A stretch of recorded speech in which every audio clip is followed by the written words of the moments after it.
जी निर्मम ममता दीदी नहीं, निर्दयी ममता दीदी नहीं, निर्दयी आप हो गए हो, निर्मम आप हो गए हो, क्योंकि आप भी बे औलाद हो, आपको भी औलाद का दर्द महसूस नहीं होता है। जिंदाबाद।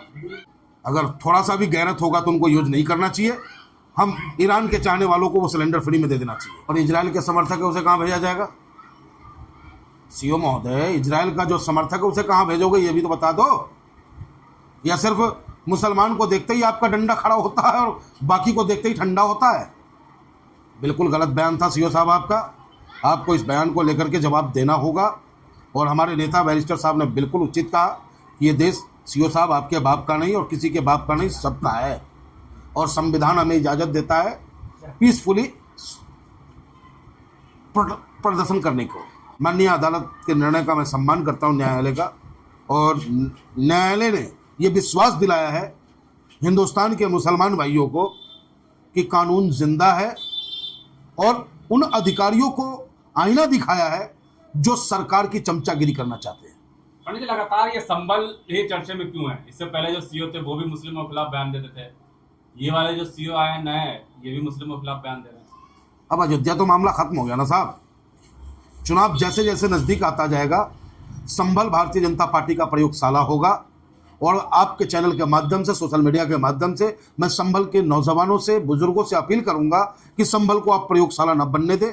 आपकी छोटी सी गलती, बरेली में जिस तरीके से सरकार ने तांडव मचाया, वही तांडव मचाने का काम करेगा। तो बिल्कुल पीसफुली आपको अपने धर्म को मानना है, अपनी इबादत को पूरा करना है, नमाज को पढ़ना है और कोई वायलेंस नहीं करना है। सड़क पाएंगे तो एफआईआर दर्ज होगी, एक भी अगर नमाजी दिख गए सड़क पर। कैसे नमाजी पर एफआईआर कर देंगे? इनके बाप का राज चल रहा है। नमाजी सड़क पे नहीं होंगे तो कहाँ घर में होंगे? नमाज पढ़ने सड़क पे से जाएंगे मस्जिद तक। और जब मस्जिद में जगह नहीं होती है, कोई भी नमाजी नहीं चाहता कि मैं मस्जिद से बाहर नमाज पढ़ूं। वो तो मजबूरी होती है, जब मस्जिद में जगह नहीं मिलता है तब वो बाहर में पढ़ते हैं। लेकिन सवाल ये भी है ना कि ईरान का समर्थन क्यों कर रहे हैं? तो सवाल ये भी तो मैं पूछ सकता हूँ कि इजराइल का समर्थन क्यों कर रहे हैं आप? इजराइल तो फादरलैंड है, पदार्थ मोदी जी। किसका फादर है? किसका फादर है? मेरे फादर का नाम स्वर्गीय कृष्णदेव झा है। अगर फादर मेरा दादा कोई हो सकता है तो भगत सिंह हो सकते हैं, चंद्रशेखर आजाद हो सकते हैं, अशफाकुल्ला खान हो सकते हैं। इजराइल नहीं हो सकता हमारा। मोदी जी ने नहीं कहा था फादरलैंड? वो मोदी जी का हो सकता है, हमारा नहीं है। हम हिंदुस्तानियों का नहीं है। और ये संविधान हमें इजाजत देता है, जिस तरीके से आपको इजराइल जिंदाबाद करने का, उसी तरीके से हमें भी इजाजत देता है ईरान जिंदाबाद करने का। ईरान को बता रहे थे कि आतंकवादी देश है, और वही ईरान हमें जहाज से अभी नंदा देवी जहाज और एक और जहाज में नाम दिमाग से उतर रहा है हमें, 2 जहाजें जो आ रही है, जिस एलपीजी की जो दिक्कतें हो रही है हम लोगों को, 300 रुपये किलो ब्लैक में बिक रहा है। उसकी परेशानी को दूर कौन कर रहा है? वही ईरान कर रहा है या इजराइल कर रहा है? अमेरिका कर रहा है? ये मैं पूछना चाहता हूँ। ईरान ही कर रहा है। फिर तो ईरान जिंदाबाद। अगर थोड़ा सा भी गैरत होगा तो उनको यूज नहीं करना चाहिए। हम ईरान के चाहने वालों को वो सिलेंडर फ्री में दे देना चाहिए। अच्छा, सिलेंडर की, एलपीजी की दिक्कत है क्या? दिक्कतें इतनी हैं, मैं अपना खुद का बताऊं तो बुक किया हुआ 6 दिन हो गए, अब तक सिलेंडर नहीं मिले हैं। ठीक।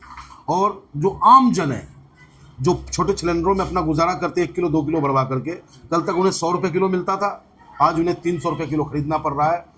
प्रधानमंत्री जी निर्मम ममता दीदी नहीं, निर्दयी ममता दीदी नहीं, निर्दयी आप हो गए हो, निर्मम आप हो गए हो, क्योंकि आप भी बे औलाद हो, आपको भी औलाद का दर्द महसूस नहीं होता है। औलाद का दर्द उसे महसूस होता है जो मजदूर मेहनत मजदूरी करके आता है और अपने बच्चों के लिए 500 रुपये कमाता है, लेकिन 300 का सिलेंडर भरवाएगा मोदी जी। निर्दयी कौन? बेदर्द कौन? आप हो। लेकिन सवाल ये भी तो उठ रहे हैं कि विपक्ष के लोग जो हैं वो देशद्रोही हैं, अफवाह फैला रहे हैं कि सिलेंडर का, और ब्लैकमेलिंग कर रहे हैं ये लोग। देशद्रोही हम हो गए। सरकार इनकी, शासन इनका, प्रशासन इनका, ब्लैकमेलिंग करने वाले इनके लोग, ब्लैकमेलिंग करवाने वाले इनके लोग, और देशद्रोही हम। भैया हम तो हर हाल में जीने को तैयार बैठे हैं। लेकिन इनके समर्थक ये भी तो कह रहे हैं कि इंडक्शन में खाना बना लेंगे लेकिन जो है देशद्रोहियों को वोट नहीं देंगे। अरे वो अपना जो अंधा हो चुका है उसे समझाने का कोई फायदा नहीं। कहते भैंस के आगे बीन बजाए भैंस रहे पगुराए। भैंस के आगे चाहे जितना बीन बजा दो वो बिल्कुल नहीं नाचेगी, पाँव पाँव पाँव करती रहेगी। वही हाल इन अंधभक्तों का है। लेकिन सवाल अब तो हद हो गई। देश की जनता त्राही त्राही कर रही है और प्रधानमंत्री जी कलकत्ता में जाकर के चुनाव प्रचार कर रहे हैं। उन्हें सरकार बनाने की चिंता है, जनता की चिंता नहीं है। लाइन वाली सरकार है क्या? जब भी देखो लाइन पे लगाती रहती। बिल्कुल। और एक बात और कहना चाहूंगा, इनको पता नहीं प्रधानमंत्री जी को महिलाओं से क्या दिक्कत है भाई। नोटबंदी करा के बेचारी देश की महिलाओं के जमा पूंजी को उजागर करवा दिया, खत्म करवा दिया।